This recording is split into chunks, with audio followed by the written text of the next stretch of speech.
welcome to Shanvi's world.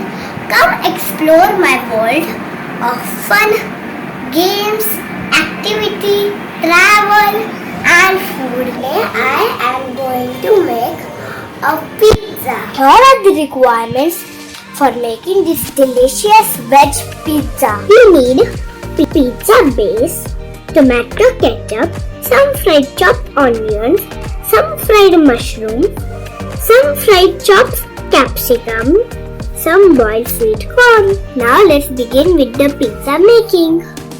First take ketchup and spread it on the pizza base. Try to cover the entire base with the tomato ketchup. Now spread the fried onions over the pizza base.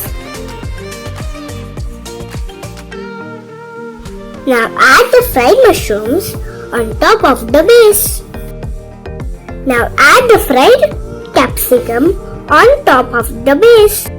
And now add the boiled sweet corn and spread it evenly. Now I am topping it off with my favorite ingredient of pizza, the cheese, and lots of it. And there you go, my veg cheese pizza is ready.